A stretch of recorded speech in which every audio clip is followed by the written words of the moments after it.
Hi, welcome to our special feature, Color Me This, where we take a closer look into the issue of colorism.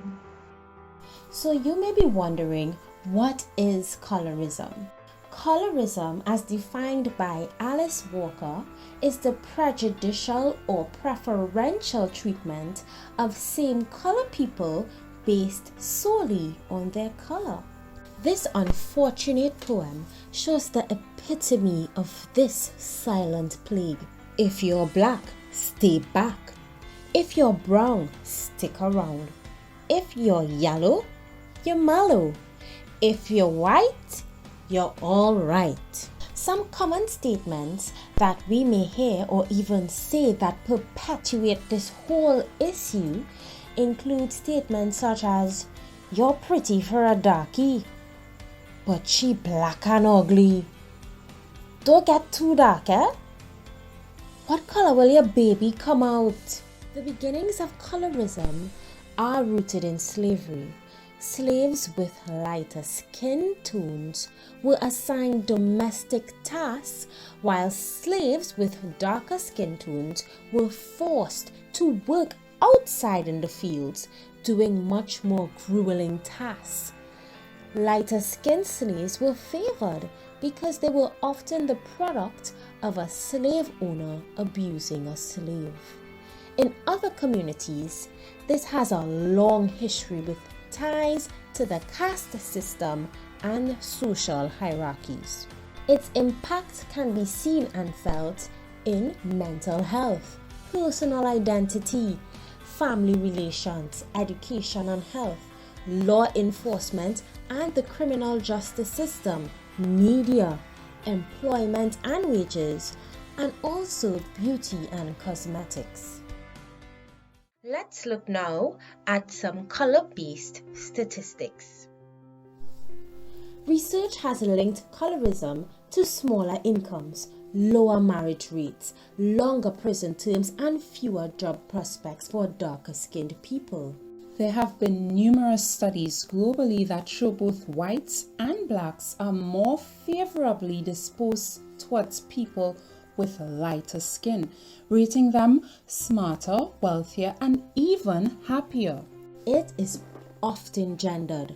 There is a tendency to affect and infect women more than men, although not exclusively.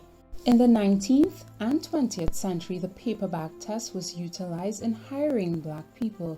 If someone was the same color as or lighter skinned than a paper bag, they would be allowed into the space or considered for hire.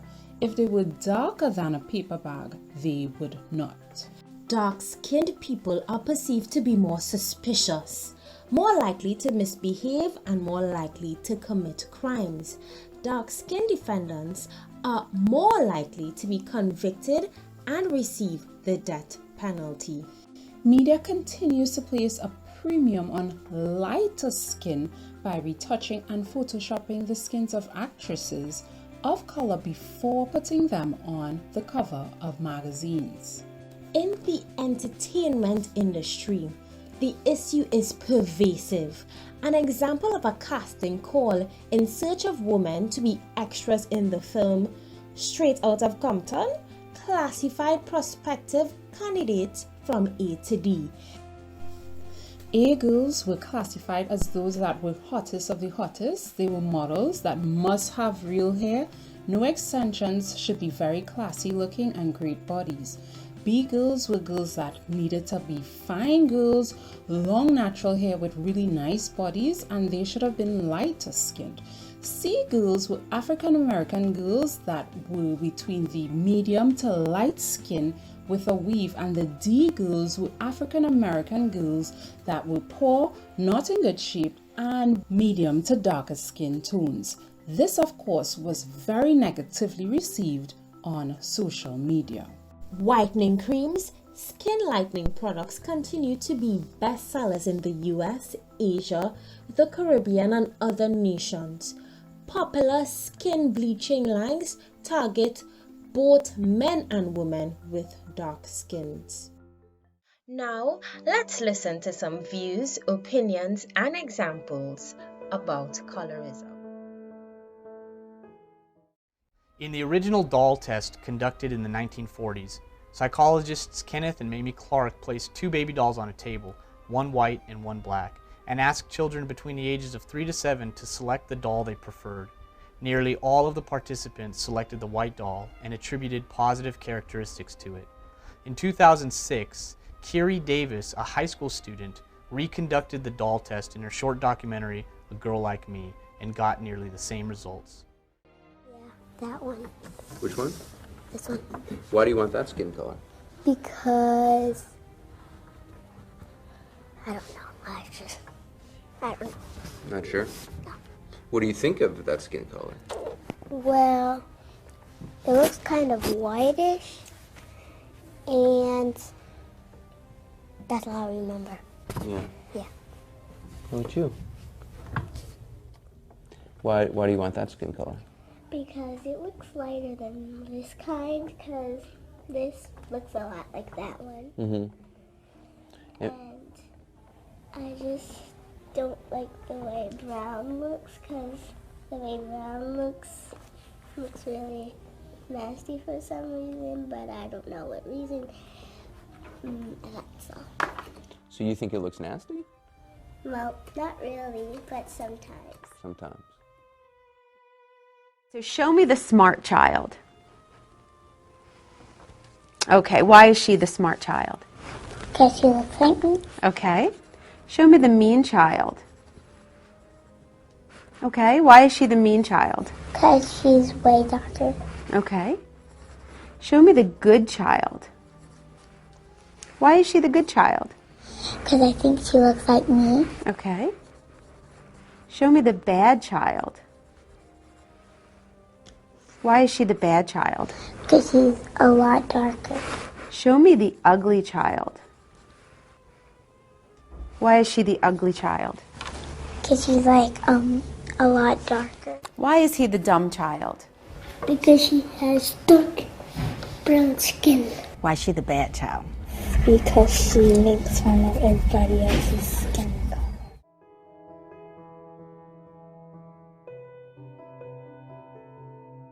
Colorism is a term that is pretty new. However, the experiences of colorism is dated way back, hundreds of years. And we all know the historical background to it, so I would not necessarily go into that. What I would definitely say is that as a people, I don't think we understand the very potent impact of colorism to us people of color. And it just shows to what extent, we are still mentally enslaved. To what it shows the extent to which we still consider beauty through the eyes of the European. As it relates to how I have been impacted by colorism, I think we all have been impacted, some more open than others. In my secondary school experience, for years, me and my friends or people of my hue were not chosen to represent the school or to speak out in assembly. Basically, anything that was public, we were not chosen.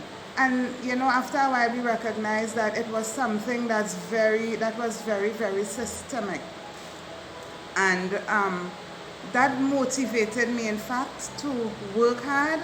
And the hard work did, in fact, pay off, because I did the very best in my year group. And over the years is something that I am very conscious of. And I thank God for the value that He has allowed me to place on myself, not because of anything good within me, but understanding the love that God has for me, understanding the fact that He took His time to create all of me. It has allowed me, to not to be impacted negatively by the whole concept of colorism. And as a result, I have trained my children in a particular way so that they too could understand their inner beauty. And in doing that, we were very deliberate in guarding their influence. in keeping them away from people, whether family or not. You know, people who consider beauty in a very Eurocentric, warped way. You know, sometimes you would hear people say, she's pretty, but she's black, or, but she not fair enough, or what have you. Once I know people, whether family or not, had those views, I was very, very guarded as to the amount of time that my children would spend alone with them. And I thank God that today they have a very high self-concept. They love their dark hue and they embrace it. Good day. My name is Sister Lyons Edwards and I'm the head ALI leader for the Diggle Martin Seventh-day Adventist Church. And today I just wish to share with you my experiences of colorism. My experiences for colorism will begin from birth, in that my mother is what you would call a red woman or a Spanish woman. And growing up, when people met my mother for the first time, they would look at me and they would look at her and they'd say, "That is your mother?" Or, "She's pretty."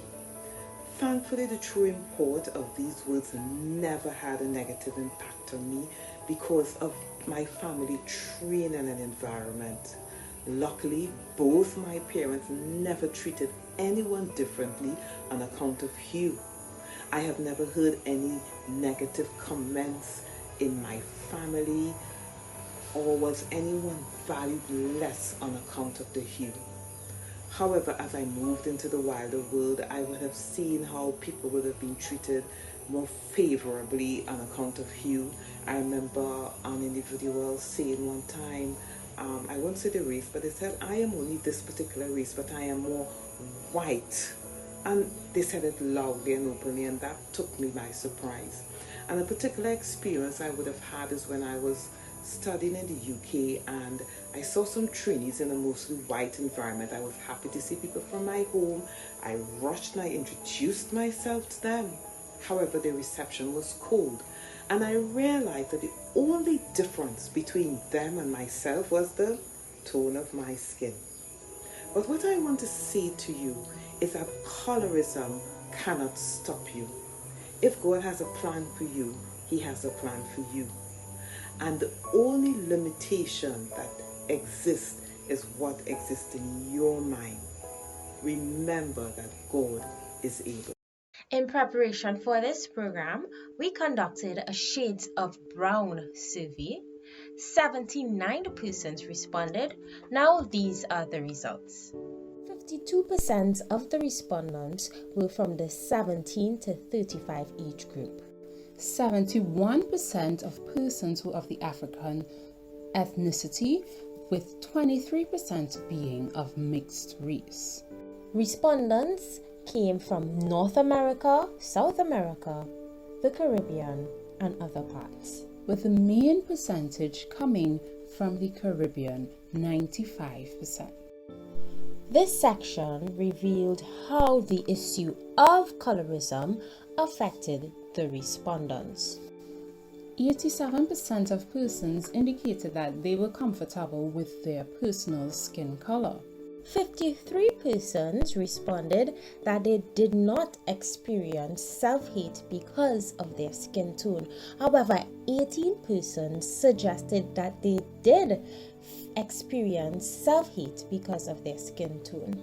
When we look at if persons receive negative comments from family members or others concerning their skin tone, 61.5% of persons said that they did not receive any sort of negative comments. 79.7% of respondents indicated that they did not or they were not physically bullied because of their skin tone.